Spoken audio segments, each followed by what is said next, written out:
ನಮಸ್ಕಾರ. ನೀವು ಅತಿಯಾಗಿ ಒಳ್ಳೆಯವರಾ? ಎಲ್ಲರ ಮೇಲೂ ಕರುಣೆ ತೋರಿಸುತ್ತೀರಾ? ಹಾಗಿದ್ದರೆ ಎಚ್ಚರ. ಆಚಾರ್ಯ ಚಾಣಕ್ಯರು ಹೇಳುತ್ತಾರೆ, ಕಾಡಿನಲ್ಲಿ ನೇರವಾಗಿರುವ ಮರಗಳನ್ನು ಮೊದಲು ಕತ್ತರಿಸಲಾಗುತ್ತದೆ. ಹಾಗೆಯೇ ಅತಿಯಾದ ಮುಗ್ಧರು ಮೊದಲು ಮೋಸ ಹೋಗುತ್ತಾರೆ. ಪ್ರತಿಯೊಬ್ಬರಿಗೂ ಕರುಣೆ ತೋರಿಸುವುದು ಧರ್ಮವಲ್ಲ. ಕೆಲವು ಸಂದರ್ಭಗಳಲ್ಲಿ ಅದು ನಿಮ್ಮ ಸಾವಿಗೆ ನೀವೇ ಹೂಡುವ ಸಂಚಾಗುತ್ತದೆ. ಯಾರಿಗೆ ಸಹಾಯ ಮಾಡುವುದೆಂದರೆ ವಿಷದ ಹಾವಿಗೆ ಹಾಲು ಕುಡಿಸಿದಂತೆ. ಇಂದು ನಾವು ಚಾಣಕ್ಯ ನೀತಿಯ ಅತ್ಯಂತ ವಿವಾದಾತ್ಮಕ ಮತ್ತು ಕಣ್ಣು ತೆರೆಸುವ 3 ನಿಷೇಧಿತ ಸತ್ಯಗಳನ್ನು ತಿಳಿಯೋಣ. 1. ದುಷ್ಟ ಸ್ವಭಾವದ ವ್ಯಕ್ತಿ, ದಿ ಇನ್ಕ್ಯೂರಬ್ಲಿ ಈವಿಲ್. ಚಾಣಕ್ಯರು ಹೇಳುತ್ತಾರೆ, ಕೆಟ್ಟ ವ್ಯಕ್ತಿಯನ್ನು ಸುಧಾರಿಸಲು ನಿಮ್ಮ ಶಕ್ತಿಯನ್ನು ವ್ಯರ್ಥ ಮಾಡಬೇಡಿ. ಹಾವಿನ ಹಲ್ಲು ಸೀಳಿದರೂ ಅದರ ವಿಷ ಹೋಗುವುದಿಲ್ಲ. ಹಾಗೆಯೇ ಕೆಲವು ಮನುಷ್ಯರ ಒಳಗಿರುವ ದ್ವೇಷ ಮತ್ತು ಸ್ವಾರ್ಥ ಎಂದಿಗೂ ಬದಲಾಗುವುದಿಲ್ಲ.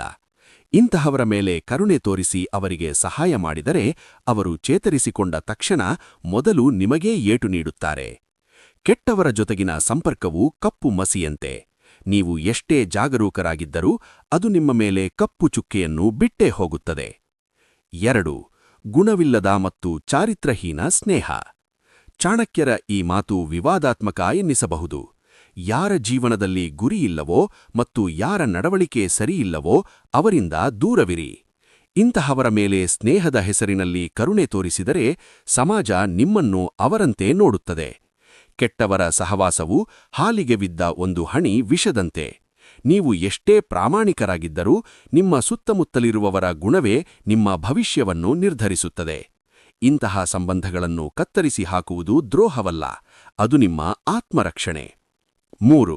ಅನಗತ್ಯವಾಗಿ ಕೊರಗುವವರು, ಕಾನ್ಸ್ಟೆಂಟ್ ಕಂಪ್ಲೇನರ್ಸ್. ಸದಾ ತನ್ನ ದುಃಖವನ್ನೇ ಹೇಳಿಕೊಳ್ಳುವ ಮತ್ತು ಅದೃಷ್ಟವನ್ನು ಶಪಿಸುವ ಜನರ ಮೇಲೆ ಅತಿಯಾದ ಕರುಣೆ ತೋರಿಸಬೇಡಿ. ಚಾಣಕ್ಯನ ಪ್ರಕಾರ ಇಂತಹವರು ನೆಗೆಟಿವ್ ಎನರ್ಜಿಯ ಮೂಟೆಗಳಿದ್ದಂತೆ. ಇವರ ಜೊತೆ ಹೆಚ್ಚು ಸಮಯ ಕಳೆದರೆ ನಿಮ್ಮಲ್ಲಿರುವ ಉತ್ಸಾಹ ಮತ್ತು ಆತ್ಮವಿಶ್ವಾಸ ಕೂಡ ಕುಗ್ಗಿಹೋಗುತ್ತದೆ. ಕಷ್ಟದಲ್ಲಿದ್ದವರಿಗೆ ಸಹಾಯ ಮಾಡಿ, ಆದರೆ ಕಷ್ಟವನ್ನೇ ಪ್ರೀತಿಸುವವರಿಂದ ದೂರವಿರಿ. ನೀವು ಬೆಳಕಿನತ್ತ ನಡೆಯಬೇಕೆಂದರೆ ಕತ್ತಲೆಯನ್ನು ಅಪ್ಪಿಕೊಳ್ಳುವವರಿಂದ ದೂರವಿರಲೇಬೇಕು.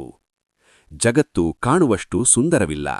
ಇಲ್ಲಿ ಬದುಕಬೇಕೆಂದರೆ ಬುದ್ಧಿವಂತಿಕೆ ಮತ್ತು ಕಠಿಣ ನಿರ್ಧಾರಗಳು ಅಗತ್ಯ. ಚಾಣಕ್ಯನ ಈ ಮಾತುಗಳು ನಿಮಗೆ ಕಹಿಯೆನ್ನಿಸಬಹುದು, ಆದರೆ ಇವುಗಳೇ ನಿಮ್ಮನ್ನು ದ್ರೋಹದಿಂದ ರಕ್ಷಿಸುತ್ತವೆ. ನೀವು ಇಂತಹ ವ್ಯಕ್ತಿಗಳಿಗೆ ಸಹಾಯ ಮಾಡಿ ಕೈಸುಟ್ಟುಕೊಂಡಿದ್ದೀರಾ? ಕಾಮೆಂಟ್ನಲ್ಲಿ ನಿಮ್ಮ ಕಟು ಅನುಭವವನ್ನು ಹಂಚಿಕೊಳ್ಳಿ.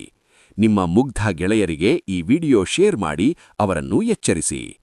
ಸಬ್ಸ್ಕ್ರೈಬ್ ಮಾಡಲು ಮರೆಯಬೇಡಿ. ಜಾಗರೂಕರಾಗಿರಿ.